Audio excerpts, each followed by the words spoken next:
one of the presenters. My name is Ambreen Ahmed. I have been intrinsically involved with domestic violence survivors and abusers daily and weekly for the last 23 years. I'm executive director of nonprofit FAITH, the Foundation for Appropriate and Immediate Temporary Help, located in Herndon, Virginia.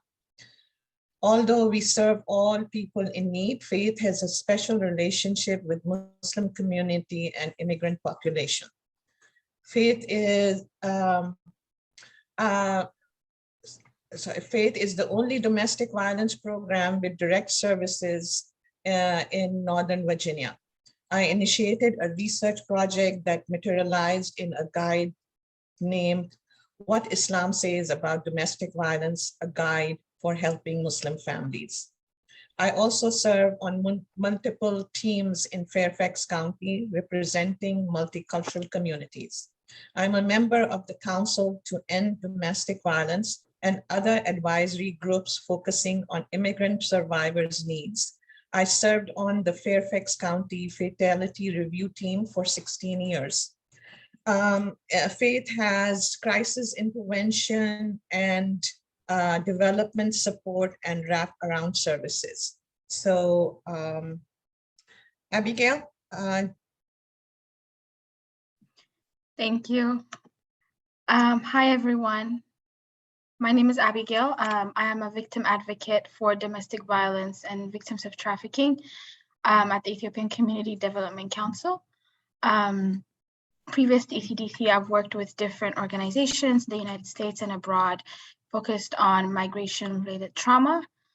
ECDC focuses on helping victims of different trauma, domestic violence, or victims of trafficking in finding resources in the area, navigating different benefits, as well as accompanying them to different appointments and different trainings. We also help create different trainings for different organizations about victim services and resources.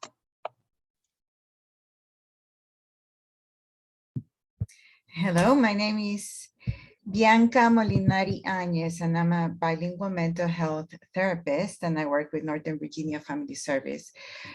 I've been working with MVFS for about 4 years, and most of the population that I serve are immigrants, asylum seekers, and other minorities. We offer a person-centered approach, strength-based, cognitive behavioral therapy, and unfortunately, most of our clients are in a very vulnerable position, so we do see a lot of domestic violence. Thank you. Good evening, everyone. My name is Jayan Elliott. I'm here representing Ashiana. I am on the board and I do the outreach. I'm the chair of the outreach. I started off as an advocate, volunteer advocate, and transitioned to board, but I still see clients. Just to give you a little idea of Ashiana. So the word Ashiana means home, and the alphabets in the home represent who we are. So it's H for hope, or for open-mindedness, empowerment, and equality. So we serve South Asians of all 7 countries without any bias. We started off in 1989. We are one of the oldest organizations of our kind in the US to serve women and children impacted by domestic violence. But as time has grown, the population has grown, the needs have increased, and last year we brought out a new avatar, Ashiana, where we are serving all South Asians, so irrespective of age, gender, issues, needs. Ashiana's main base of serving is being culturally sensitive. So we have 2 pathways: inward to serve our clients who have challenges which may be threatening, which may be hard to navigate. And then outwardly, we are trying to spread the word about South Asians, the culture. So the trainings go not just for the community, which at times is the biggest challenge, but also to service providers and the society at large, just so that they know who we are as South Asians and where we come from and how the culture is responsible or is the base for the way people react to any kind of issue that they're faced. And thank you so much for having me here. Hi, good afternoon. Thank you for being here. My name is Rachel Liu, and I'm a victim service coordinator at Korean Community Service Center of Greater Washington. I provide director services to victims of sexual assault and dating violence in the Chinese community and provide cultural competence training for mainstream service providers and agencies to build cultural awareness and strengthen cultural interventions and responses to violence in Asian communities. I have developed an educational brochure on prevention and addressing sexual assault and dating violence in the Chinese community, and published articles in newsletters and delivered newsletters through emails and WeChat groups. You know, a lot of Chinese people use the WeChat. And I also conduct educational seminars and training in the communities on prevention strategies, supporting the needs of victims and working together to end the violence in the entire, society. Our organization, Korean Community Service Center, was founded in 1974. Over the past 40 years, it has grown and developed into the largest bilingual and bicultural Korean social service agency in the Washington, D.C. area, and has we served more than 150,000 Asian American immigrant families. Currently, we provide services to about 1,000 Asian Americans a month at 4 different office locations. And the headquarters is located in Annandale, Virginia, and we have branch offices in Gaithersburg, Silver Spring, and Ellicott City, Maryland. We offer programs in the following area, like the social services and case management, immigration legal services, housing counselor, and the first-time home buyer programs, financial classes, employment counseling, and job readiness services. We also have a senior academy, and also we have victim services.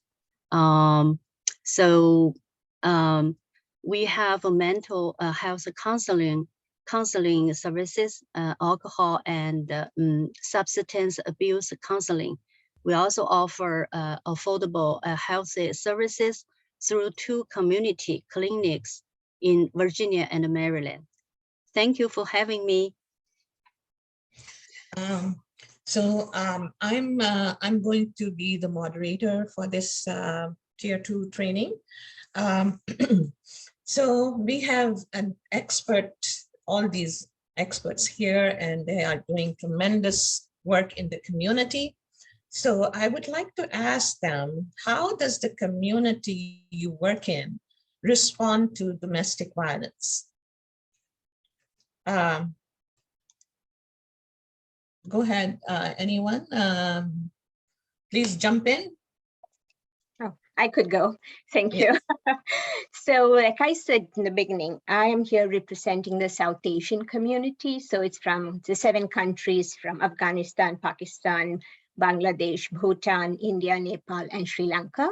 And the culture is very different from the rest of Asia. So when we talk of community here, the base of the South Asian community is the family. So we have to be very cognizant of how we deal with the family as a whole. So the domestic violence IPV could be for the one person, but with the culture of the patriarchal society, the multi-generational unit, and the way the whole family unit, the integrity works, it is a challenge, although it is the family unit that's keeping them strong. And the years and years of tradition, hundreds of years of tradition of South Asia, which is what is the richest thing that they bring with them to this country. So when we go into the community, there is denial, which I'm so happy to say is gradually being accepted that DV does exist. But with the denial comes a push to not get help. And this could be a multitude of reasons, and I'm sure we're going to go more into detail.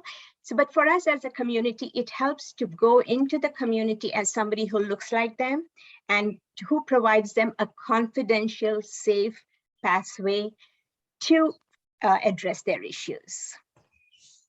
So Jay, has it improved over the years since you've been doing outreach, the respond to domestic violence? Are they more open now than before? Yeah. Oh, yes. Much, much more open. There was a time when we would go, and because with the South Asian and Asian communities, the places that you would go is where they congregate, and it's generally the houses of worship. So we were not even allowed in there to talk about it. But now they do hold forums. They have panel discussions like we're having now, where they discuss DV, they discuss LGBTQ issues. So yes, the community is opening up, but it still feels a snail's pace when you see how much needs to be done. Yes, yes. Yeah. Anybody else wants to do a piggyback on Jay? Yeah, Bianca. Sure. oh. Go ahead, Abigail. Go No, ahead. no, of course, go ahead. All right. So actually, when I talk about community, in my case, I would be referring to Latin America, right? Most of the clients that I see are from Central America, some from South America. And there's a lot of similarities with the Asian community, actually, in the way that the clients that I have respond to DV. It's very similar. There is a lot of dismissal of victims' distress due to transgenerational trauma, right? So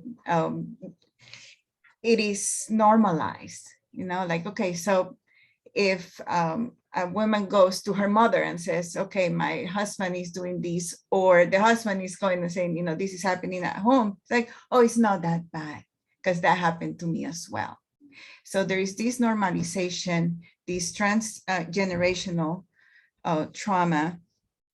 There is also the observance of traditional gender roles, right? So the woman has a role, the man has a role.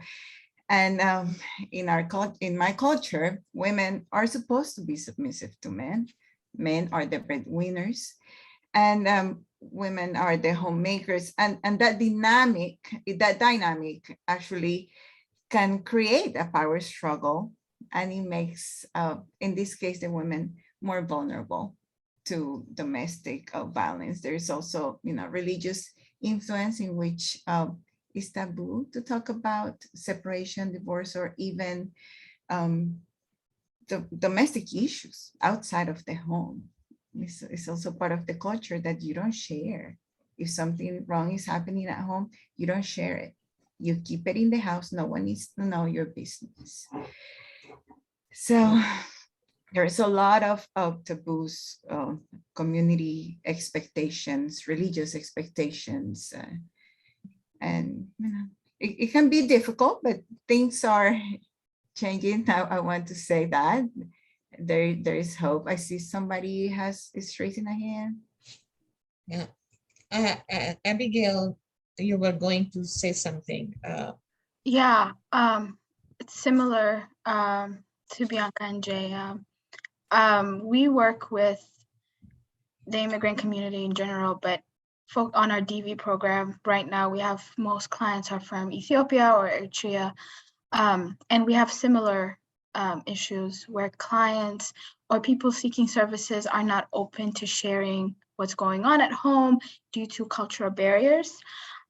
Religion also plays a major role in this. They would go to religious organizations or seek services from such to get help about what's going on at home, but it's always, it's okay, it's going to get better, but not actually getting services pertaining to their violence. There's always being forced to stay in the home due to different reasons that we'll go into, I'm sure, but definitely culture does play a big role in most immigrant communities, as we discussed right now. Mhm. And it seems like, hearing from all the past participants is that the woman is responsible to keep peace and happiness in the home. So she is supposed to stay home, bring happiness and all the order for the whole family to flourish. So, Rachel, you want to add something? Yeah, I think the situation is similar. Like, you know, community domestic violence is still considered to be a private matter of the family. So if the violence is not seriously, like for example, if the victim didn't report it to the police or was not seriously injured by the perpetrator, the community will not step in. You know, so like some women victims, especially middle-aged and older women, they are afraid of, you know, or ashamed to report domestic violence. Yeah. So I think we're same situation. Yes, and it is shameful because they were the ones who were supposed to keep this. They have the burden on their shoulders to make the marriage work, and they failed. Yeah, they just jump in about the violence bit. So just to talk about the violence, so we had a client whose family told her it's better that you get beaten up in the house than he goes out and beats up somebody. Can you imagine what will happen? So in the four walls, and you're the scapegoat. So it's just anything, any excuse to say you're responsible, like you said, for the happiness and the safety and the security of the home and the house. Yeah. Yes, Abigail, you was going to say something. Yeah, it's similar cases here as well. Keeping it in that four walls, staying at home. It might be due to, you know, the provider of the family might be sending money back home to the victim's family. So if that is a major thing that we see, immigration and that, where they do depend on the abuser. So they force them to stay in that home, keep quiet. It's okay, you know, we'll pass this. Try to be nicer to him or her, you know, so that it definitely does play a role. Families pushing the victims to stay in the home is a major thing. Yes. So anything else you want to add, or shall we go to the next? Okay. So where do survivors tend to go for help in that community? For example, like family or friends, or where does your community go for help? So I would say that you know, in Muslim community, many times the survivor goes to the faith leader, and most of the survivors want the violence to stop. So that's why they don't go to the police or file for a, you know, protective order or anything like that, because they are not looking to break their home or, you know, stop to break their home, but they want the abuse to stop. So please join in.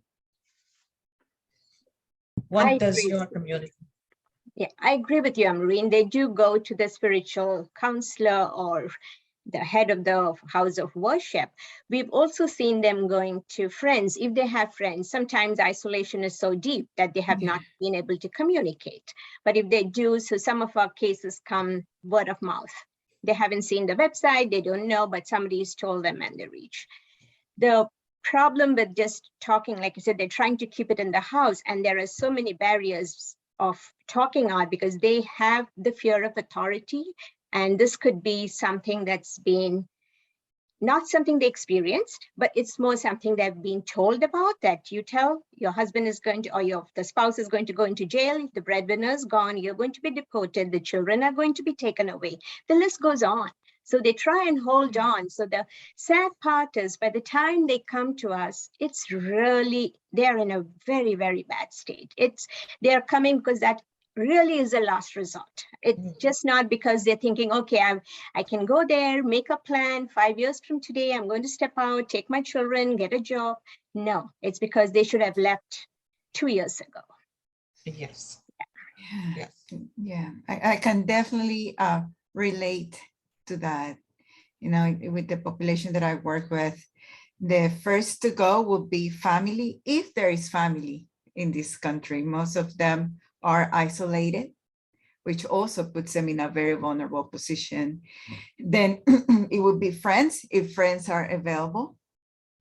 Then religious leader. Mhm. Then maybe mental health, law enforcement would be, you know, the last resort, because of that fear of, first of all, fear of authority, mistrust. And also, you know, we have to take into consideration that, at least with my community, many are undocumented. So there is that fear, you know, if I call the police, am I gonna get deported? Are they gonna ask questions? If he goes to jail, you know, what's gonna happen?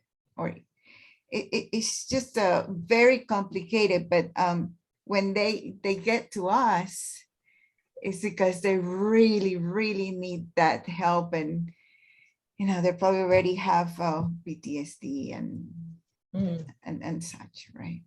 Yeah. Yeah. Yes, go Definitely. ahead. Sorry, I can definitely add Go to that. Mutual friends is also something that we see.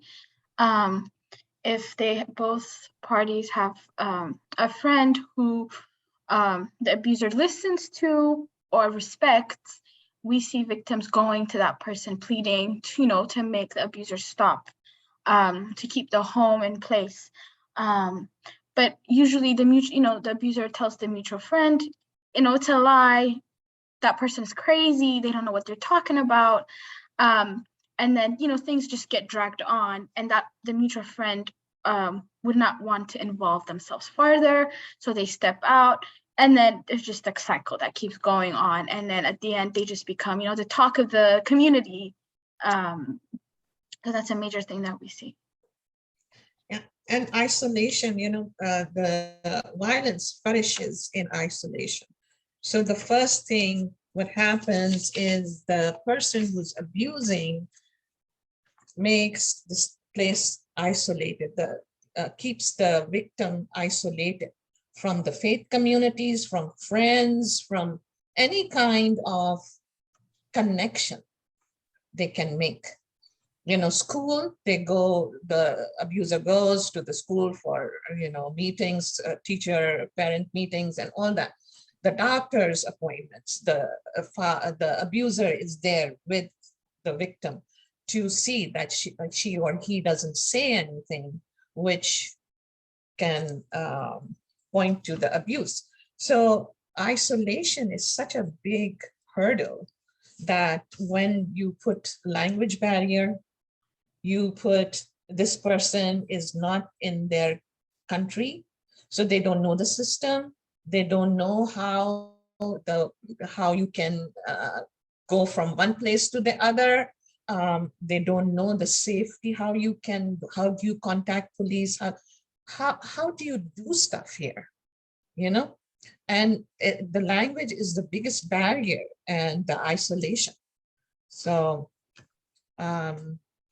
Rachel, you want to add something? Yes, I think I agree with you.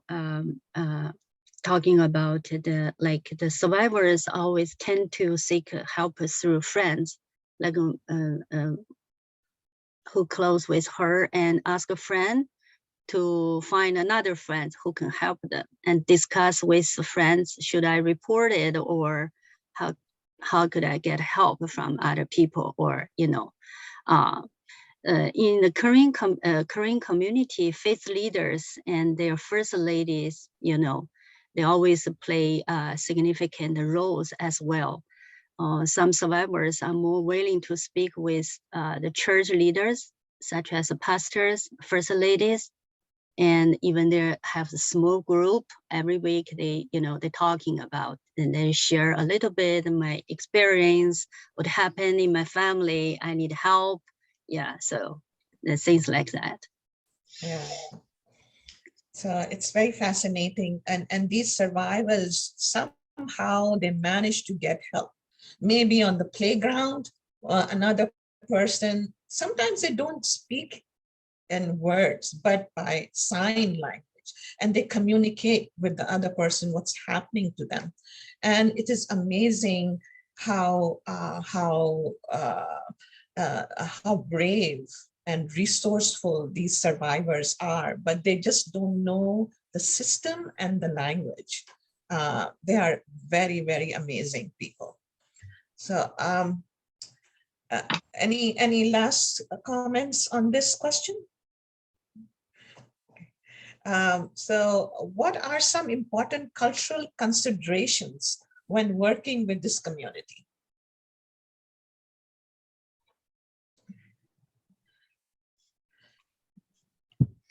Well, I will say, at least in my experience, right? So I'm Latina, most of my clients are Latinos, is avoid assuming that just because we share the same language, we might share the same birth country.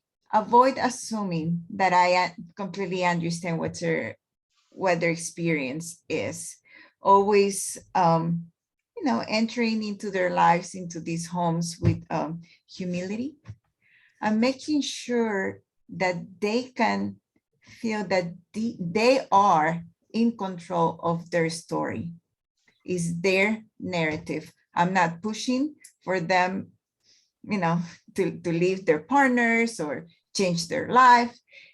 It would be up to them. So I always want to make sure that that they're being honored, that their voice is heard. And they can get to that point with time of feeling empowered. Thank you, Bianca. You're welcome. I would say taking into account about like the cultural hierarchies that some cultures have when it comes to victims who identify as women, they're used to their partner being in charge of paying the bills or filling out a simple application. So when they come to get services and when they come to get help, we have to be very patient and have to allow them to do it at their own pace. Sometimes they don't know what this is their first time going through such a process. So patience and understanding the hierarchy that they come from, I think is very important. Oh, nice. Yeah. Go ahead, Jay.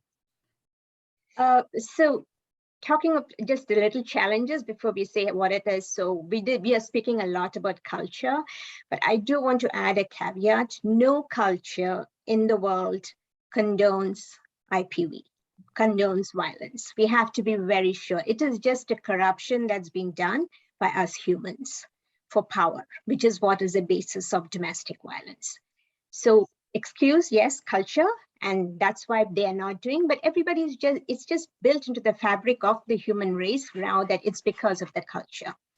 The other thing that comes with the South Asian community is the language barriers. We've spoken about it. Just take a little place like South Asia, 7 countries. There are 650 living languages there. So it's just mind-boggling the number of languages people speak. Most of them do speak English, but when you are in an emotional state, you do think in your what we call the mother tongue. And so you need somebody who can understand that. The other thing is just the loss of the traditional family support because they're all immigrants here. The only person they can depend on may be the perpetrator. They're dependent on him not just for finance, maybe the immigration, he is the sponsor, or she's a sponsor, so that's another thing. Or there are children in the family. And the family back home in Asia, it is a large family. We don't have single, it's all the culture is where you're, it's not individualistic, it's combined. So your sister could be married to your perpetrator's cousin. So you would be breaking up 3 families. So that's something we have to remember. And just the way the women's role is in the fabric of the culture is, again, that you're the one who keeps the home up. You have to, your motherhood, your child, your spouse, your marriage, your in-laws, they all come way, way, way above you as a human being. And you can be a human being only when these people and this part of your life is whole. Until then, you're not whole. Until then, you're not a person. You're not an individual.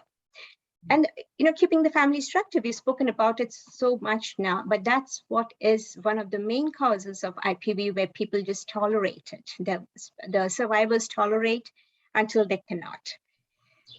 Agreed with Bianca, we have to really not just listen to them, we have to hear and honor the words that are spoken, because you need to give them that respect. Until then, they have been told what to do, what not to do, how to live, how not to live. We are the ones who give them the chance to talk. We have to honor the words. We have to be, with Ashiana, our services are not just non-judgmental, we give them options. We tell them this is it, and you have these options. You pick your option. Every case is individualistic. Every case is worked with the client so that they find the best pathway forward. Yeah, sometimes it's heartbreaking when you know this is not how you want them to do it, but no, stay back. Because they will come to it. They are smart. They are people who, they just need to wrap their heads around whatever they're going through.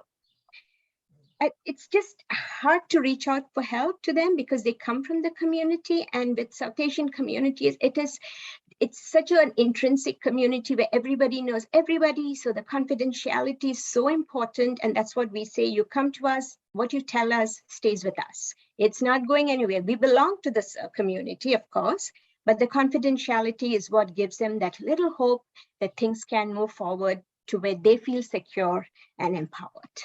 Mm-hmm. Very good. So I'm also, the work that we do at Faith, sometimes the survivor asks us to talk to the family. And sometimes the family is not here, so we talk to them overseas. And it is, these survivors need the blessing of their families to say, we are with you, you can separate and you can take action. And if the family doesn't say that, it is very hard for them. Sometimes they just stay in the situation, no matter what. And that's how it goes on. Rachel, you want to add something? Yeah, my experience when I start to work for the sexual assault and dating violence, I run outreach services and a workshop in the community. So usually the community say they're very sensitive and resistant to the word violence. They don't want to talking about violence, and they say we cannot accept such a workshop because violence is a negative. They don't want to accept it. We don't have it like somebody, the husband abuse the wives. No, doesn't have it. So we have to change the topic. Yeah, it's the same thing like when I have the seminar for parents talking about teen dating violence. They say our kids are okay. We don't have violence. And also, the immigrant society is very small in here. Survivors often feel shameful for having, experienced domestic violence. Therefore, I think the confidentiality is very important because I have a client when she talked with me about, the perpetrator, her ex-husband, and I realized that I knew the guy is famous in our community. So yeah, that's important to help them not to show up. Yeah, this is a kind of my experience in our community. Yeah. And so I have a few points here that before touching a female survivor, a male officer must take permission from her because it can be, they are not used to being touched by men who are not from their family. To help a survivor feel comfortable in the domestic violence shelter, the shelter staff should ask the survivor what their religious cultural requirements are. I got a case, somebody called me from a shelter and said that this lady is not eating. And I asked her, all right, I will talk to her. So she said that, I only eat Islamically slaughtered meat.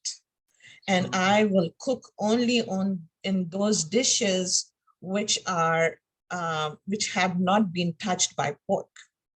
So it's something that was so important to her that she had stopped eating.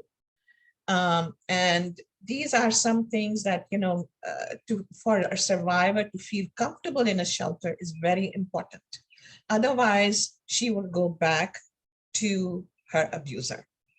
So that is something that was really surprising for me, that this lady was going hungry. Ambreen, may I just add one more point when you talked about survivors and how we have to be culturally sensitive? Yes. The other thing we've found is with interpreters, we always, if it's something for the court to be doing, whether we need licensed interpreters and we do get somebody who speaks a language, we try and find them to be of the triad of the same gender. It's really hard for them to open up to the opposite gender. Like you said, touching, it's another thing. So that's something we should all remember. It's not because they're trying to be hard. It's just that they will not open up. They will not be comfortable. So when you want to talk and try to help, you need to be on their playing field, not from yours. You have to get into their space with them being comfortable. It doesn't mean in their face, but in their space and their headspace. Yes. Thank you, Jay. What are some of the differences in culture immigrants face in United States-based communities, even when they are made up of people with similar cultural backgrounds? So the immigrants who have been here for a long time and the immigrants who are coming now, what cultural differences do you see, even if the community is the same?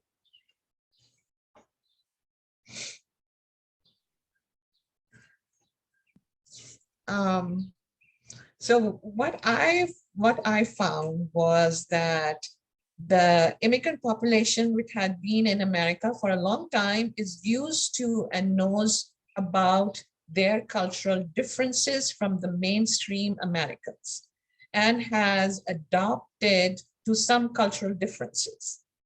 But when a new immigrant comes to America, they are still in the process of understanding cultural differences. Because the thing is, the people who are coming here, they already have a culture. So it is not that they are coming without any rules and regulations which are set in them. And when they come here, they say, oh, this is so different. And then they start to learn about them. And it is very fascinating. Sometimes what I have seen in the Muslim community, we have bubbles.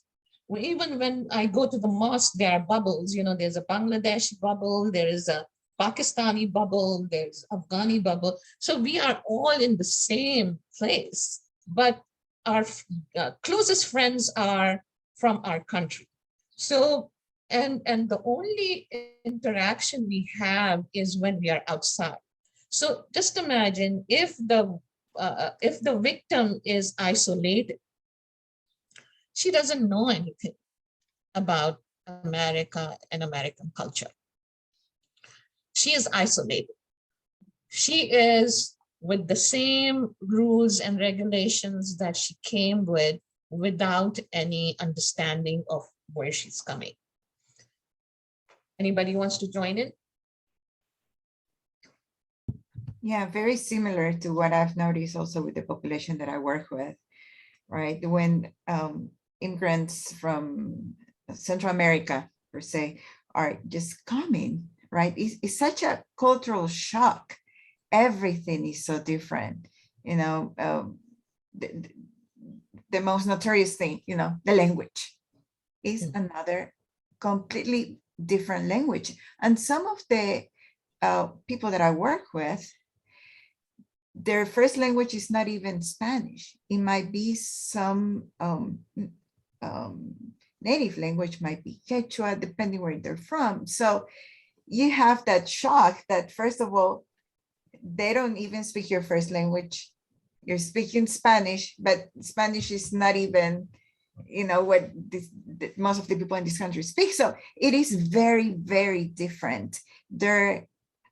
Now they're outside of their community, what they grew up with. The food is different. It's like they're in this very different place and they came looking for hope. But you know, that dream can rapidly become a nightmare when you're in this new environment. And then when they meet people that have been in this country for a little bit longer, there's also a legal status difference. If, you know, other part of the population already have their green cards and some, you know, their documents. So it is a cultural shock. It is very isolating. And in a way, it's a moment for them to kind of go through a rebirthing process of who they are and learning everything again from scratch. Oof, it is a lot to tackle for them. Yes. Yeah. Yes. I would like to also add the lifestyle that they might have been used to back home versus the lifestyle in the United States is completely different. For example, in Ethiopian culture, you know, people meet at each other's homes and they drink coffee all day, have like 3 rounds, have the whole traditional setting. And that's when they talk about their problems, their marital issues, you know, what happens in the neighborhood. They come to the United States and they might meet someone from the same cultural background, but that person does not have the time to do that. So for them, it's like, okay, like, who am I going to share my worries to? Who am I going to tell my problems to? It's very hard for them to switch out of, okay, I'm not in my home country and I met a person who is from my home country, but is acting like they're not from there. So it's just like, there's a lot of like mental back and forth that they go through. And most don't even openly share it. And it's very hard. It gets harder, especially if you add abuse onto that. It's just completely impossible to tackle. Yes, very true, very true. Agree, And yeah. go ahead, Jen. Go ahead. I said, I totally agree with that, what Abigail is saying. Just the culture shock, of course, this is very different, the two cultures, whether when we come from Asia, Western and Eastern, and that's very different for people living there who have lived here for a long time. There's still a little bit of it, but you learn how to live with it and make the best of it. But people who have come in newly, and we see it a lot with our new clients, our new Afghan guests, it's very harder because they're just being thrown here. And of course, we'll talk about that a little later, I'm sure, about the refugee thing, but it's just the hardness or hard part of saying that you are not who you are now as the person you were back home. And we have seniors who come in here who probably had a very good life back home in their home countries, extremely successful. And now they're here to be with their children or to their grandchildren. And it's a new world. They just don't know how to cope with it. So that's a part of our services where we provide senior services too, which we just started 2 years ago because of the need. And nothing to say, like Abigail said, about with the domestic violence as a top layer on this. It just binds you into who you are. It's almost like a concrete layer on top of your head where you cannot breathe or talk or just live your life. It is a difficult transition. It's a very difficult transition. And on top of that, if you don't have your green card or, you know, citizenship, and you have young children and no friends and no family, then and abuse going on. So it is an extremely difficult situation. So when a survivor comes to a service provider, the responsibility is humongous. because this might be the only time that this survivor would come out to ask for help. So it is so important to value them, to honor them, and to empower them. It is really a very difficult situation. So anything else you want to add? Rachel, you want to add something from the Korean community? Yeah, I think if the immigrants were born outside the United States, they still have a strong sense of, their homeland culture and follow the social norms of the culture. Like I have a client, she was abused by her husband, and it has been a long time, but she didn't tell anyone. But her son, her son grew up in here. So he told mom, you should report or talk with somebody. And they talk about a lot about the case. And finally, she found us, our organization, and tell us the story. I think she said that her son support her very much. Yeah. Okay, thank you. What are the barriers faced by immigrant survivors and families impacted by domestic and sexual violence? What are the barriers? I can start off with that. Yes, sure. I definitely think finding services that fit what they need is very hard. They might find, for example, with the community that I work with, the Ethiopian, the Eritrean, the East African community, they might find a domestic violence program like ours. We can help them apply for benefits. We can help them, seek different services.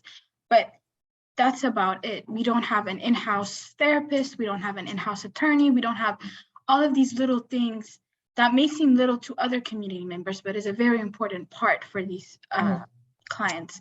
To begin with, they're not open to seeking mental health services, right?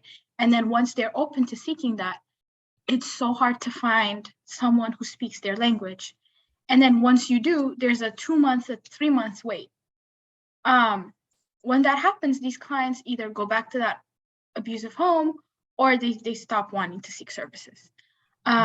Finding attorneys, very hard. We still try to connect them with different programs, but that language barrier becomes a very, very big impact.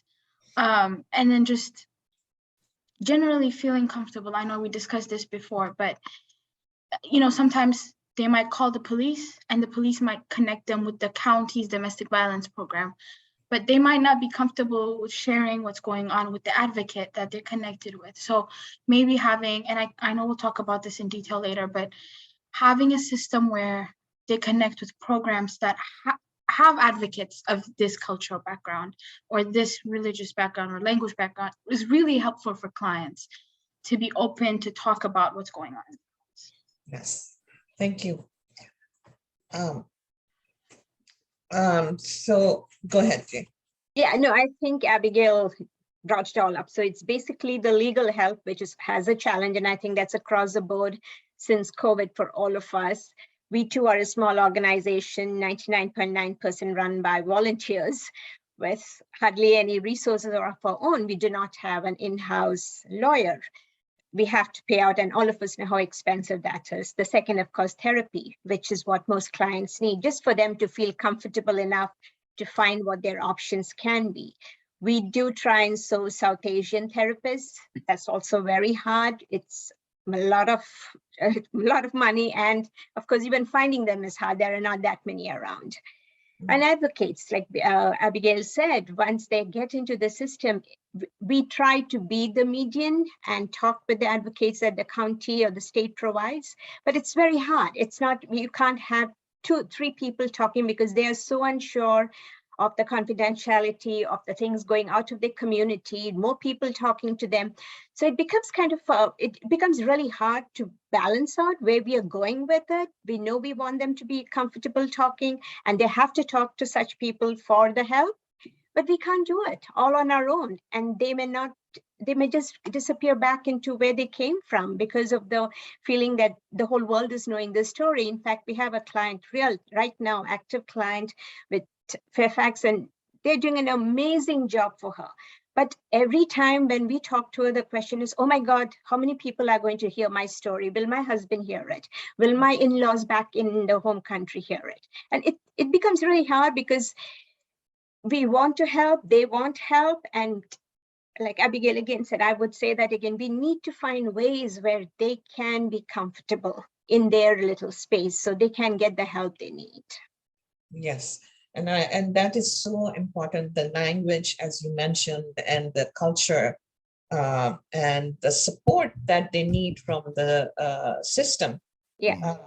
Like we've said earlier, I think using words which have to be non-threatening, you can't ask them, is there violence? Taboo. No word violence comes in the dictionary. You have to say, we use words like, when did your troubles arise? So it has to be very banal, very nuanced, very gentle until they're comfortable enough to tell you. So that is, again, another layer which we have to circumvent when we talk to professionals and tell them, please, that's why we do our cultural competency trainings, where we try and explain to service providers. It's not because they don't want to help, they don't need help. It's because it's not how they can open up to you. Yes. So Bianca, you want to? Yeah, thank you. So I wanted to add that also there is a lack of resources, of course, in Spanish psychoeducation, and not just the lack of psychoeducation and help to the survivor, but also lack of support for the whole family, including the perpetrator, right? As we know, the perpetrators also have a history of trauma. It's usually learned behavior. And sadly, we also have, the kids, the survivors are also children who now are survivors and victims of this inter and transgenerational issue of violence and trauma. Yes. Yes. And that's the legal system, for you might get a pro bono attorney and might not. So then what happens? And then again, the language barrier and trying to understand the culture, because there are so many cultural norms in this conflict. And then you have the social services system, where it is also when we were saying some parts of the country where they're coming from could be from the village. So if you say the appointment is 10 o'clock, that means it's going to be in the morning, right? And if you say it's 2 o'clock, it's going to be in the afternoon. So they might arrive in the morning, but not at 10 o'clock. And they might arrive in the afternoon, not at 2 o'clock, because it's in the afternoon, okay? So that's why, as all of the presenters are saying, panelists are saying, that to be patient with them and to give them this understanding that they are coming from another culture, and nicely and politely explaining them the system here. Rachel, you want to add something? Yeah, I think because the new immigrants still talking about the language barrier. So the lack of knowledge in the law system and the cultural background, they have to learn a lot. But we know it's very hard because they have to work, to earn money, something like that. So that's why I think education in community is very important. For example, our community, some people, they don't know beating wives and children is illegal in this country.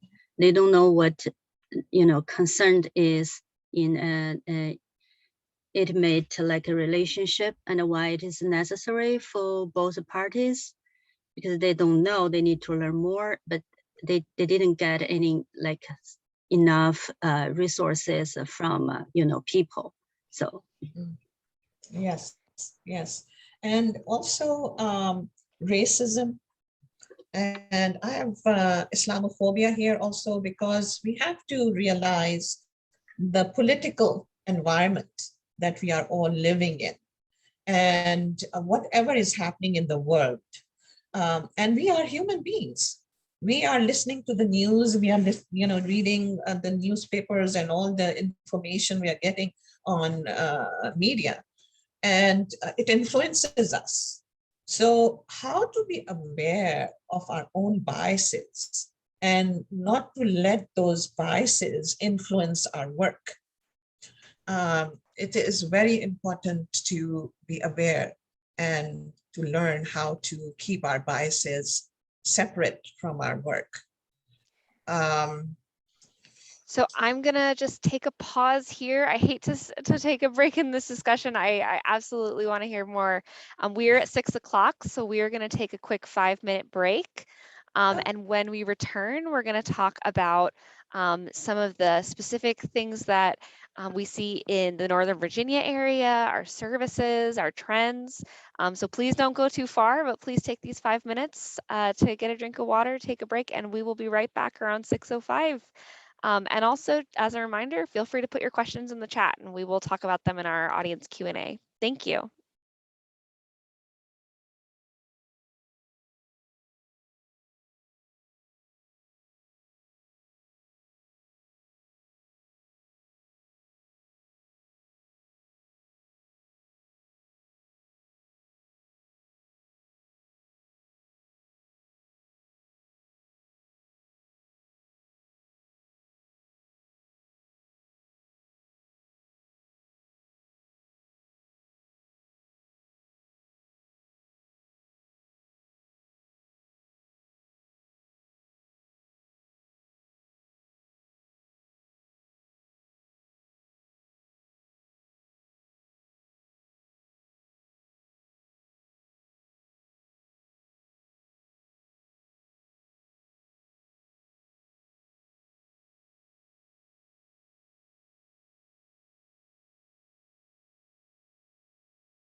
Thank you so much, everyone, for making it back.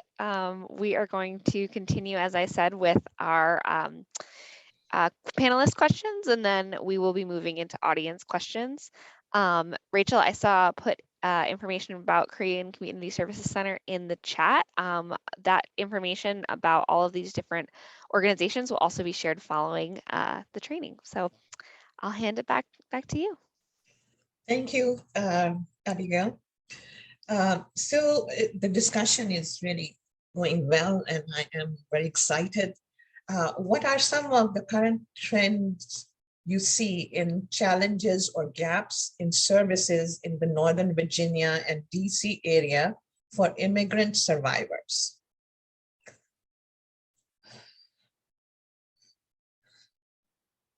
So what I felt was that the services are designed for Americans who are established. They just need a little support to stand on their feet and will be fine after that.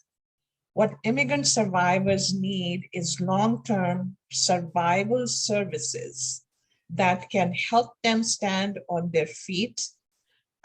Most survivors don't leave the abuse because they realize that they and their children will be in a much worse situation if they left. So Bianca, go ahead. Yeah, I could not agree more with you. The system and the services that are available, most of them are designed for people that were born here, that speak the language, that can get back on their feet, per se, quicker than the immigrant. So yeah, long-term services are very much needed. Once again, resources in their first language, much needed. Focusing on the entire family, preventive, as well as psychoeducation. Yeah, and we need more service providers. Yeah, who speak and the same language or are from different cultures. Yeah. So that they understand the relationship that the family members have with each other. Absolutely. Yeah, basically, whatever service providers are there, whether it's governmental, non-governmental, the cultural sensitivity is so important, because only then can you really help. And like you guys said, it has to be long-term and it has to be basics. It's almost like teaching a child to walk.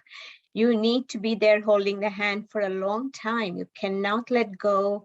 You cannot expect them to be just running before you give 3 resources and say, go find your way. No, it's not going to happen. And have to have the whole family with them, at least those who can help them. The prevention part is most important. And for us in the community, sometimes it has to be words used have to be so gentle. Instead of talking of abuse and domestic violence, we talk about harmonious families. And that will get the male folk into the room to listen. Or you say happy children. How do you have children happy? That's one thing that brings Asian families and immigrant families together, because children are the bedrock of a family. So it's more how we present it than what we give. Everybody has a lot to give. There's so many resources. There's so much help. People are so kind. But unless it's presented in a way that's understood, that's cognized, that's acceptable, it doesn't help. So the cultural sensitivity is so important. Yes, and what you said was to be acceptable. Yeah. To the survivor, right? Yeah. So, yeah. Absolutely. Yeah. It's that we should have the awareness that there are biases, that there are misconceptions about the community when we go in to help the community.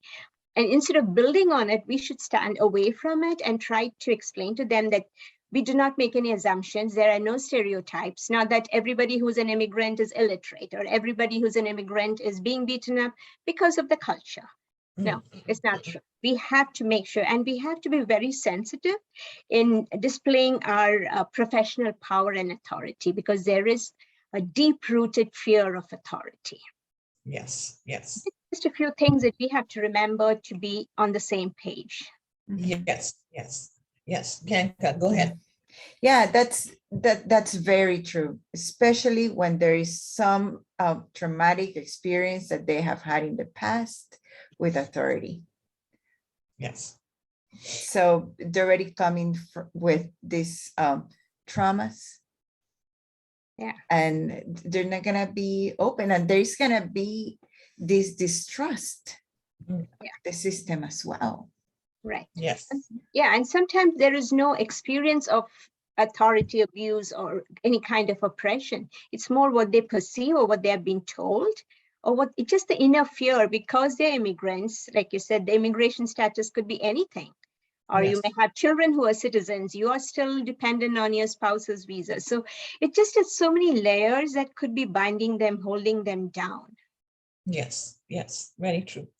Abigail? Yeah, I'm just adding onto what everyone said. You know, as organizations, we may have these procedures as to, okay, first day we do intake, second day we do this, third day we do that. But sometimes some clients are not ready for that. You know, some clients might just want to come and talk and see the services available for them and their families, and then they may leave and come back a month later. And we have to be open to be, you know, accommodating to that. If they don't sign intake documents today, doesn't mean they're not in a problem or they don't need help. It's just they're not ready. Yes. So having that open line of communication. We've had situations where clients would come in, sign intake documents, be ready to take services, and then lose contact completely.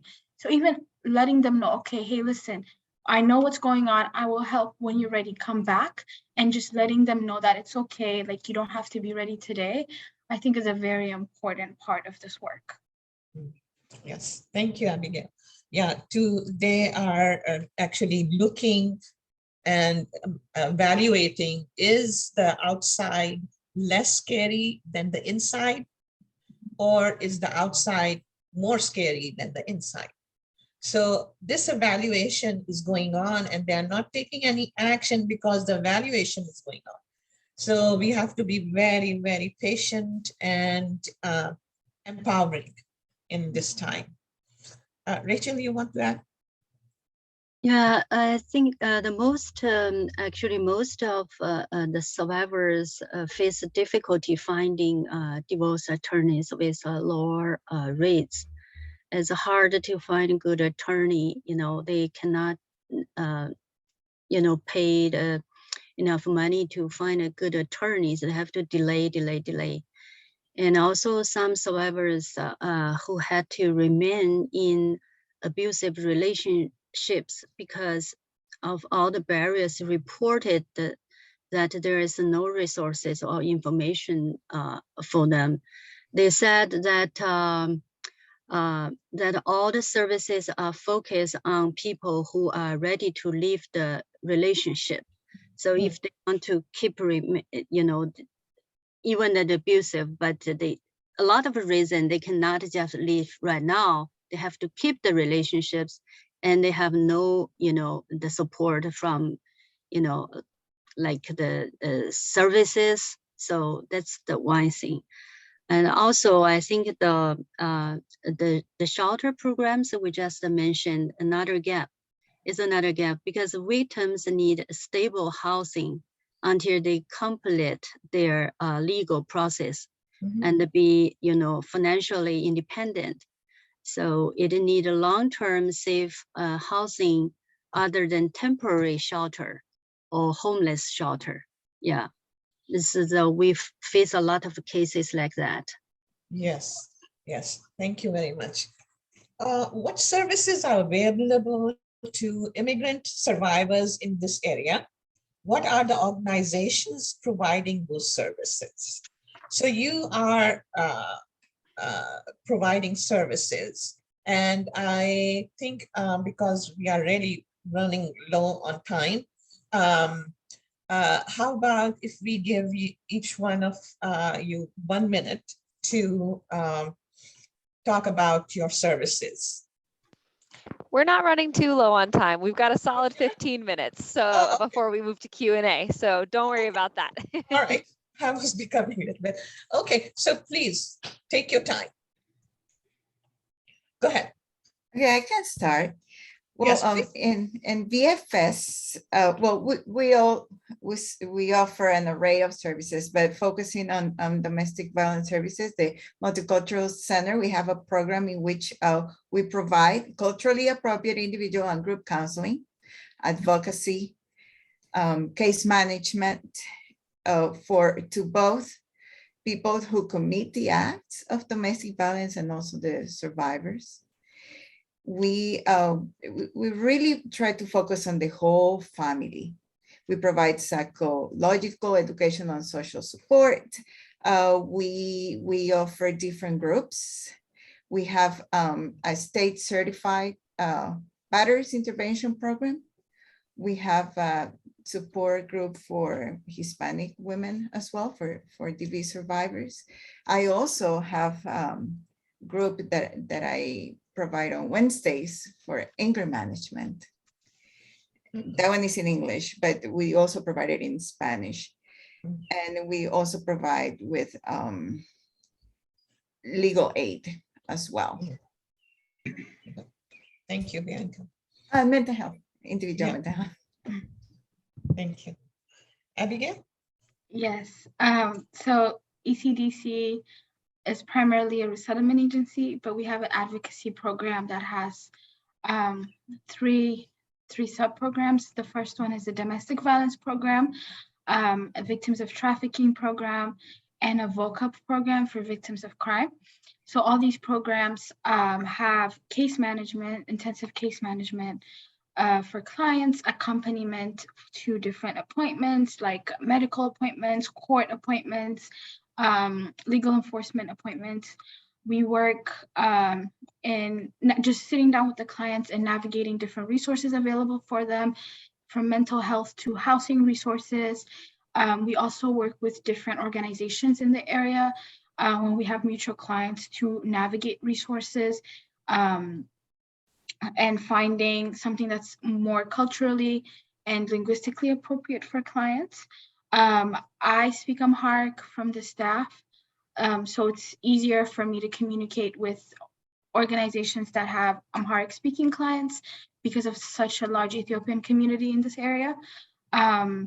So based on that, when we get referrals, we sometimes refer out clients to different organizations. I see some familiar names here, so we refer out to different organizations, and it's based on our capacity. Thank you. Rachel? Yeah, I think I already introduced my organization when I introduced myself, when we started the meeting. But they're talking about victim service. Our organization provides many services, including legal assistance, housing services, financial support, psychological counseling, language services. And we have house services in Falls Church County for Korean immigrants victims. We also provided a house subsidies to victim survivors of the sexual and domestic violence in Maryland. Yeah, both Maryland and Virginia. Mm-hmm. Thank you. Thank you. Jane? Yeah, so we did start off as a domestic violence organization to help the women and children in the community. Like we said, they didn't have anybody to speak with, they were not aware of where to go, how to go. It was started in 1989. But now we have expanded. So along with the domestic violence or IPV, then we also have a senior services program to help our seniors and their caregivers. Some of the seniors are the ones who have transitioned to being seniors, so they don't need that much help, but there are new ones who have just come in to be with their families. And we just help them navigate the system so they know where to go for the resources they need. We also have an awareness program, like something we're doing today, where we are trying to explain to people about who we are as South Asians, the issues we face. There is this myth about being the model minority, unfortunately, which is not true for these days. And then we do have a prevention program. Like, prevention is always better than cure, and we're trying to do that, get into the community and speak about violence, speak about the issues facing the new generation, the youth and the children. And the final one is we are trying to build partnerships and collaborations, because none of us can do what we do by ourselves, not one of us. And we are a small organization. We do not have an in-house legal system. But for our clients, when they come in, we do have a women's support group, which is so the clients who come to us who are being helped by advocates, they do have a platform where they can meet and talk to each other. Of course, right now it's all on Zoom. And then we have a senior social platform where the seniors can just chat about their good old days or what's coming in. And we try to keep it away from their children and their grandchildren talk, because it could get a little iffy sometimes.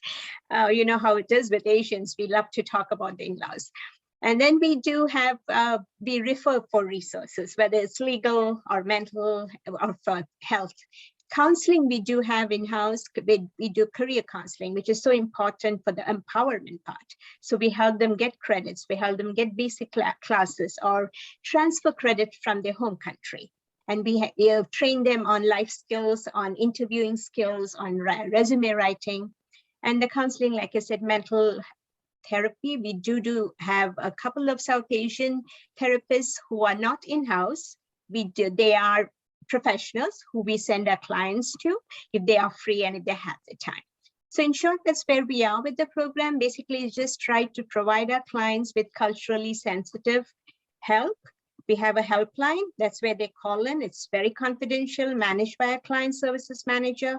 And then we go on to the case management, which is again, very confidential, depending on what the client needs and at their time and space. In short, that's who we are. Thank you. So I will let you know a little bit what FAITH does. So we have a two-pronged approach. One is poverty and the other one is domestic violence. So in the domestic violence, our goals are number one, crisis intervention. Number two, development, support and wraparound services. And number three is advocacy for system change. So in the crisis intervention, we do have an unofficial crisis line, and which has, the number has passed from friend to friend to friend. So, but it is not on our website. Then when a call comes in, it's the lethality assessment and then SAFER tool, which evaluates who are the stakeholders, the level of abuse and plan of action. We also do safety planning and court accompaniment and referrals. Referrals are in-house and out of FAITH.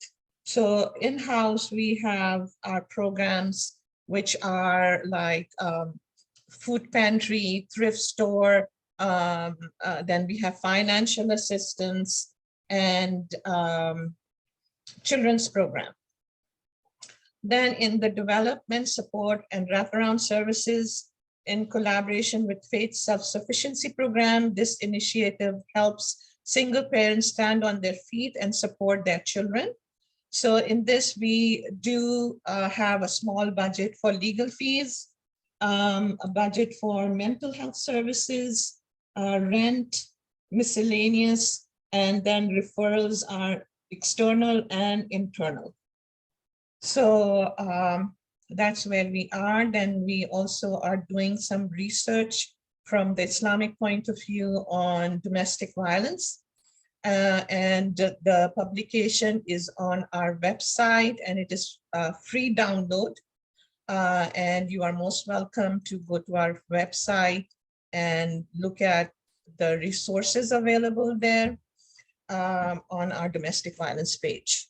So in short, that's what we do. So now we are on time, Abigail? We are on time. Okay. I know we have a couple more questions that we want to get through. Yes. Yeah, go ahead. What has improved for immigrant survivors in this area in the last 10 to 15 years? What has improved in Fairfax County services specifically? What changes have you seen in the services? to help the survivors of domestic violence coming from immigrant communities.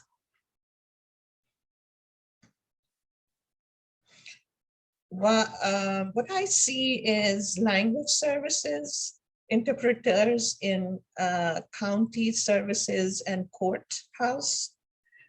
These are certified interpreters, DVAC, Domestic Violence Action Center, Stronger Together, which is a supervised visitation and exchange center, Legal Clinic for Survivors, which is at the courthouse, awareness of different cultural needs, training for various services like courthouse, police, attorneys, GALs, guardian ad litums.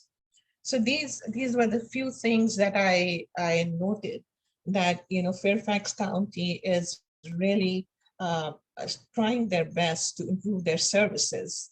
And so go ahead, what have you seen that has changed in Fairfax County in the last 10 to 15 years? In addition to all that you said, Ambreen, now one thing I've noticed is the more awareness of the different cultures with the people who are the first responders. So if you're talking about the DV unit, whether in Fairfax County or Alexandria or Arlington, they are quite aware of the cultural awareness, or the cultural competency part is really very strong. They know about the different cultures, maybe not the beat officer who comes and knocks on the door initially, but yes, which is really very heartening. It really feels good when we go and do a training. When I do it for the South Asian culture, from the questions you get, you know, they are aware of what we are doing. They are aware of who the people are, which is so important because that's where most of our problems arise, when they do not know how to deal with the community that's asking for help. They have started, the Alexandria County, they're planning now to go to places of worship with the community so they can talk to them and explain to them what the resources are, where they can find it, who can help them. We have a fantastic relationship with the Fairfax County. DVAC is a big help for us, for our clients from Fairfax. So yes, it is growing. And of course, there's always more growth needed. Unfortunately, we are greedy in the resources we request for our clients. So that's always there. But yes, I'm really happy with where we are now, where we can at least pick up the phone or call up DVAC and ask for help. Our clients get the help they need. Yes. It's very encouraging to see that there are services there for survivors, and we would like to see more and present our need to the board, Fairfax County Board, to improve the services for the immigrant survivors. Anybody wants to add on to?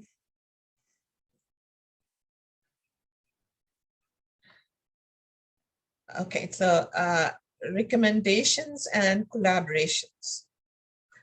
Are there any specific recommendations in working with immigrant survivors that have fled conflict zones or countries with high levels of community violence?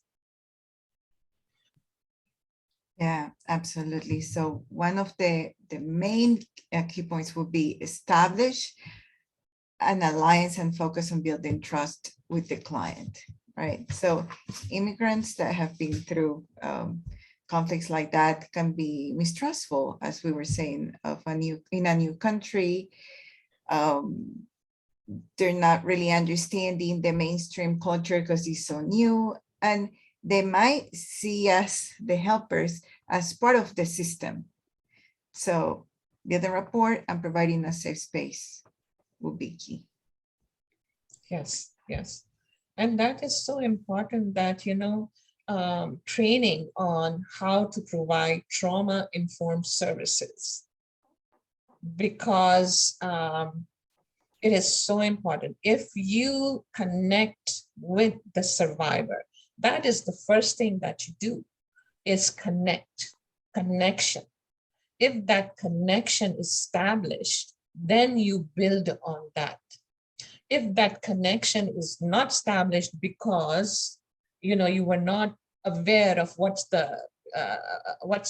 situation in their country or what is happening in their community or anything like that, but it's very important to be aware, politically aware of what is happening in the person that you are serving. So, Abigail? Yeah, I briefly touched on this earlier, but I think it's also important to establish connections with organizations that have staff or have worked with clients from that cultural background prior to this. I think, meetings like this are very helpful to know what's out there, but also just taking that extra step and looking for different organizations in the area, I think is very helpful, because starting from language barriers, right? You can't always call Language Line to find or to talk to someone about an urgent matter. Sometimes clients are not comfortable by using an interpreter. So definitely creating a system where, there's that community support system that is aware of the domestic violence, that is aware of advocacy, that can become this additional support to the case managers and to the advocates, I think is very important too. Yes, it's very important. Absolutely. I do agree with what Abigail said. We need to work as a community, not just as an Asian community or an Ethiopian community. It has to be the society at large. Mm-hmm. What we say is we use what we call the LEARN model, L-E-A-R-N. So L is you listen. And when you listen, it's active listening, where you're hearing and honoring the words. And then E is you explain. You explain in their language. And I don't mean the languages, English, Spanish, Hindi, Marathi, no. It's you speak in the language of the heart mostly. So you speak to them, with them, and you don't speak over them. You don't speak, you don't cancel them out. And then A is for acknowledging the differences and the similarities. You have to acknowledge it yourself within you and explain to them too that there are differences and there are similarities, and we work together with the similarities. Mm-hmm. R is for, of course, like Abigail said, recommending the appropriate resources. Find the community that can help them, find the organization, social organizations. And N, most importantly, never, ever, ever accept culture or religion as a cause of the harm that's being done, the violence that's there. Always, we have to remember that at all times. Yes, being aware of our biases. Yeah, very much. Yes, it is so important. And we all have biases. We have to face it. We all have biases, but being aware of those biases and not let those biases influence our work. Having flexible policies and procedures. We cannot have just one that fits all, So having that flexibility within us to accommodate someone who cannot follow those policies and procedures, having an exception to the rule. And that makes a very big difference. That is like somebody who can be killed if you don't provide them with the understanding and the help they need. There is a possibility that there can be a murder here. So think of that rather than, these are the policies and these are the procedures and we have to do this. So think of the life rather than the policies and procedures. Anything you want to add? Actually, the way that I see it and that I do with my clients is pretty much meeting the survivor where the survivor is. Right? If they're ready to go, leave that situation, I'm there. If they just want to process it, I'm there. Just meet the client where they are. It's their journey, not mine. Exactly. Thank you. Very well. It was said beautifully.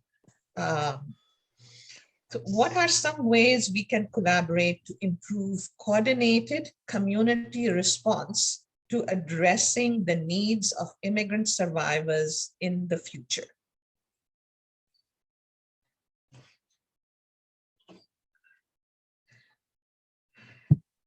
This is one, doing, having events like this. This is something huge.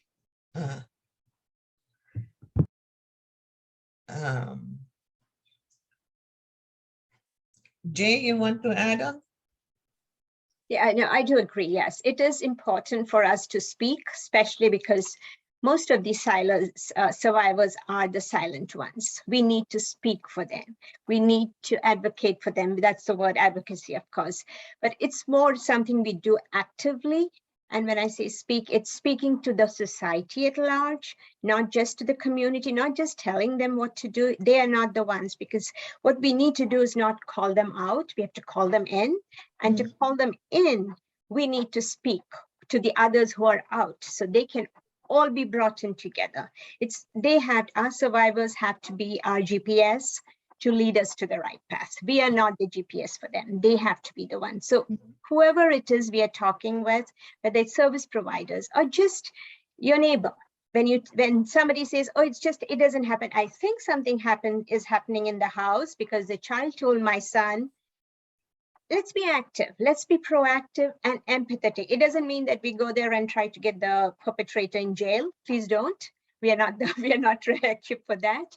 But let us be proactive in helping, in being empathetic, in just providing the safe space for these survivors to survive and be who they are as human beings. Yes. Thank you. Thank you very much. Rachel, do you want to add something? I think share information with each other, support each other is very important. And I totally agree, Jaya said, speak. We need that. And let the people, know we're here and we're ready for, serve you if you have any questions. And also, I think that increase referral capacity between organizations also important. Sometimes we really need help for our client, and if we have other organizations information, and we can match the service, and we can refer our client to other organizations. Yeah. Thank you. Abigail, you want to add something? Yeah, one thing I want to add is also establishing connections with different community leaders and people in the community that have influence. I think that's very important because unknowingly sometimes those people even send you clients. They tell you, hey, there's someone in the community that needs to know how to apply for food stamps, and they might connect with you, but really the problem is there's domestic violence in the home. So being open and being available, readily available and communicative, even if it's not the field that necessarily might not be domestic violence at the moment, but just being open to listening to what's going on in the community you serve, I think is very important, just so that people are aware of the work that you do at your organization, other organizations are aware, and also just creating that system, because I think sometimes clients need just someone to listen to them, right? And someone they just want to talk to, like a friend that knows the ins and the outs of the system, basically, right? So you have to be that go-to, and you have to be ready for that. Thank you very much. So I actually put this in a small paragraph. Domestic violence is an epidemic that does not see the race, gender, religion, or nationality of the survivors or the abusers. If we want to eradicate this epidemic, we need to work as one team to find ways to eliminate the problem. We as a community must pledge to do whatever it takes to stand against domestic violence and help each other in whatever capacity we can. Thank you. And I'm now Abigail. Thank you so Yes. much. I want to take a little bit of time to transition over to some of our audience questions. We had so many. They were all incredibly wonderful. And so I'm so sorry if we don't get to your question, anybody who posted one. I pulled together a couple that I think we can speak to that we haven't talked about just yet. So the first one is, do you address the effects of domestic violence on children with your clients and the trauma that children experience? And what does that look like?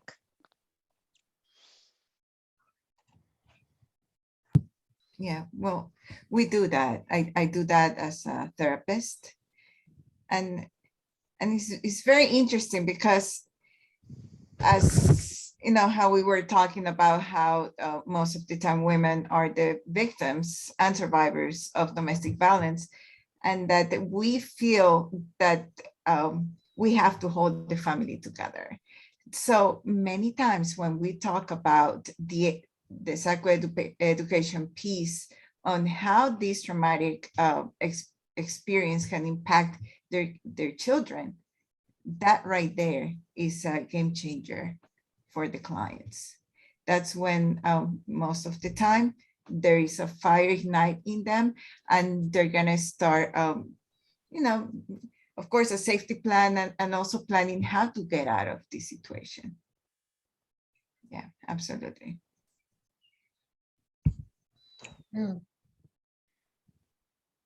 It's the same with our clients because children are the base of the family. They are held so close. So it's so important to let them know, because they feel, oh, the child was at school when he hit me, or the child was at school, doesn't know anything about it. And we try and explain to them just the signs, because as we know, the data is about 1 in 15 children are in the sphere of domestic violence, and about 90% of them are witnesses.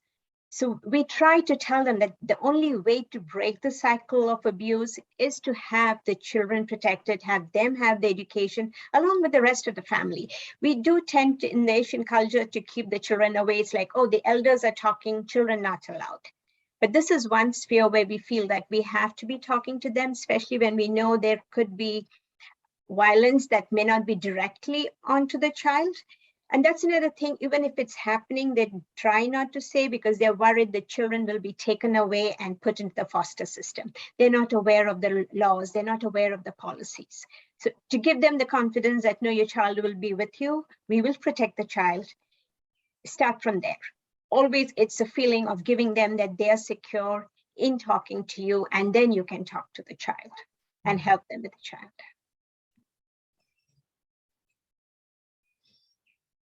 Yes.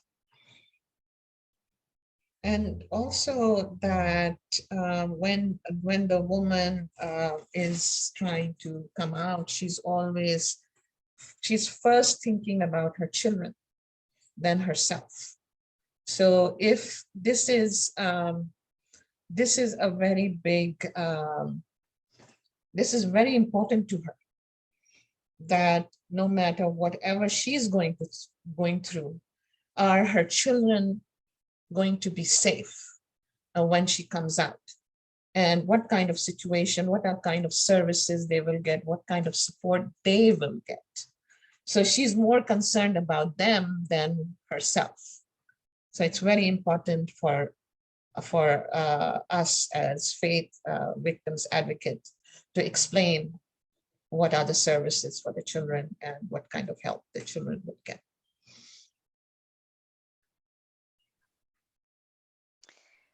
All right, so I'm gonna move to another. So this is a question about when victims do end up seeking help from the police or from the county, the courts, how are their cultural needs treated? And I'm gonna combine it with another question. What can victims do if they feel like they have not been treated fairly? What do they do with you all, and what are some options that they have?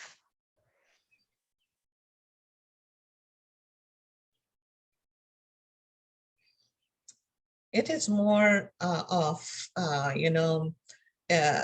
this is a chance for the victim advocate to help the victim. It's if she is discriminated against or there's a bias that she faces, this might be the only time first and the only time that she's reaching out. So it is very important how she's treated. And these women are already feeling guilty, are feeling like a burden on the society.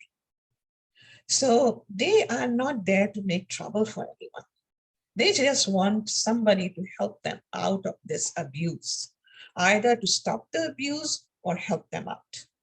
So it's very simple. These women are not aggressive. These are timid and feeling sorry that she's asking you for something. So, you know, we have to be very careful how we treat them because this might be the only chance.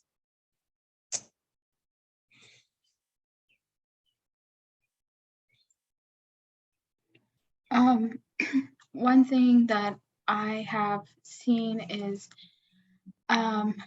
giving them the option to get like a second opinion. It might be in any matter, but just, you know, I've had situations where clients would hear something from an attorney or would hear something from even an advocate and would want someone else to just verify their fact because they're not sure, right? So this is the first time they're seeking help. This is the first time they're reaching out.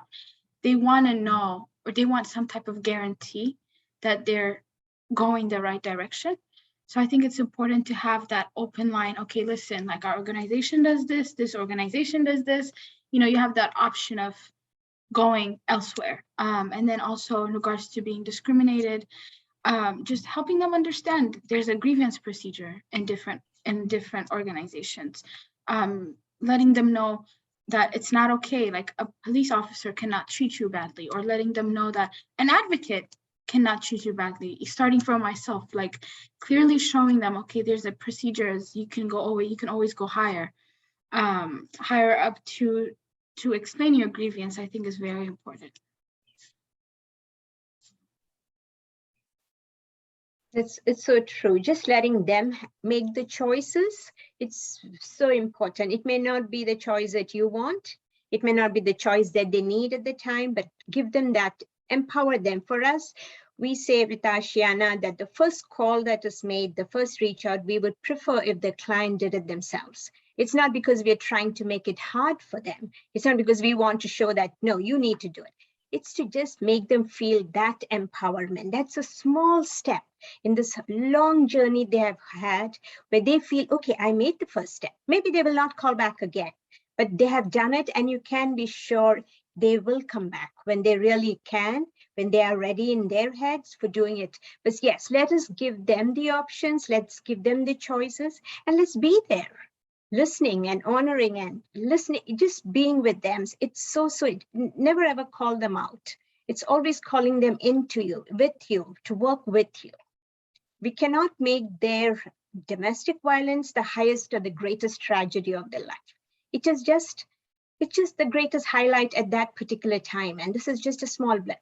It's for us to know that, for them to learn later, not them. You don't tell them, oh, this is nothing. No, we need to let them know that they are heard.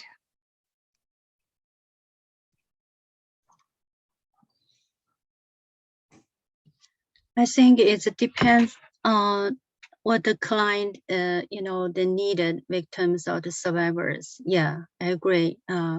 You need to know what they needed. Actually, they have a different needs, and they will ask you to help. If some people, the survivors, has some trauma, they need a long time to help. But sometimes my clients, even they just walk in, stop by my office, talking a little bit, they are very happy because they need speaking, and they need you listen there. Even you don't know what they really needed this time, but they're happy to talk, and they left. Next time they want to come, they just come.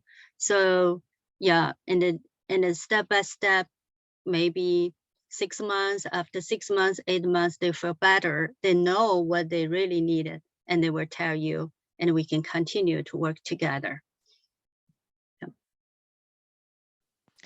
All right, we're going to do one more audience question. And that is, it says, how can we, which I think means service providers, help people to find jobs and be approved for services when there is such a lack of services available? So what are some of the ways that folks on this call who work with people who are facing some of these barriers, what are some of the ways that they can support them in finding those services? I can start. So our organization has an employment team, so that's very helpful. They're primarily working on the resettlement side of things, but we use that as a resource. Another thing that I've personally done with clients is reaching out to different like local cultural like stores. It might be starting from stores to businesses to see, hey, there's someone that we're working with, can you help them out? And just ask as in like, you know, like you're asking for a favor basically. And just making it very personable and just not sending an application through Indeed or so, but just sitting down with the person and saying, okay, what do you like to do? What are your hobbies? What have you done in the past? And then just navigating the system and trying to find, again, like I said, a place where they are culturally and linguistically the same with the people that they're working with. Looking at there are these local magazines that may be available in different languages, looking at postings there and actually making them feel like they're at home has been very helpful. So we do have a career counseling program where we do the basics. Find out from the client. It may be starting to teach just English, and it's all volunteers. We try to reach out to the community. So like I think I mentioned this earlier, then we help them build their resumes, help them job skills, just interviewing skills. All this is one-on-one. Our volunteers work with them, and sometimes it works really well, sometimes not so much. And like Abigail said, reach out to the community for jobs. It's a trudge, nothing easy. It's not like there's a job sitting there. Sometimes it takes days. It gets frustrating for the client, but we do that. We try, we reach out to any resource we have, whether it's organizations. It helps more in the community because again, the cultural side comes in. We have had clients who are doctors back in their home country. So we try and help them get their STEP exams so they can then start getting into a residency program. It's a long, slow procedure. At the same time, there may be people who have come from some remote village, have never worked in their lives. So it's basically just walking with them while they find their niche.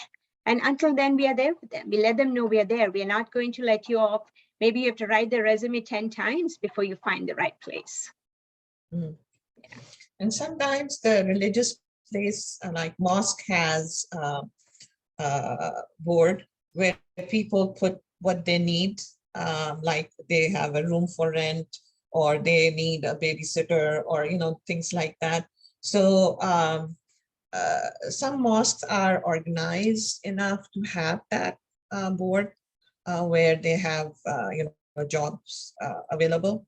And sometimes the community also calls us and let us know that they need helpers in their home.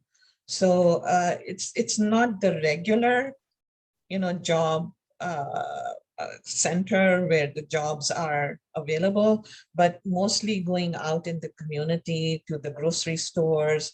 And sometimes we have the grocery store helped us in training this lady for on the register. So then when she was trained on the register, she went to Kmart and she was working there.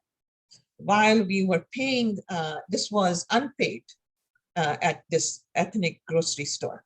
And we were paying for her rent and all those stuff. But when she got trained, she's now on her own. She's paying her own bills and everything. So it really helps. And it's not a short run, as Jaya and Abigail are saying. It's a long run. We work with these clients for 15 years, 10 years. It's like that. So it's difficult, but very rewarding. Yeah, at the Multicultural Center, we have case managers, which they help clients navigate the system and get them connected with different resources, which is very helpful. Yeah, we have employment counseling and job readiness services, but we also encourage our clients to be volunteer in different places to improve their work skill, also treat their trauma, because when they help people, they also help themselves. So this is the way to looking a job, and it's kind of opportunity we help some people find the job.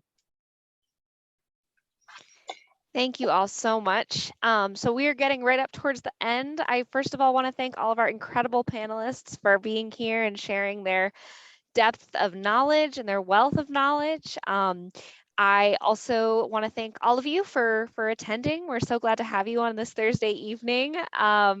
And just have this opportunity to really talk about the incredible resources in our community and people working on these incredible things in our community. I am going to share a little survey. I would really love to hear from folks about what they learned today. And the survey is also a way for you to get connected with our wonderful panelists. So I'm going to share my screen and you can access it using a phone or a camera. So that you can get, ooh, it's loading, I promise. You can see the code here so that you can access that survey and get us connected. But after that, have a good evening. Thank you, everyone. Thank you. Thank you so much. This was wonderful. Have a good night. Thank you. Thank you very much. Have a good night. Good night. Thank you. Oh, thank you so much. Thank you.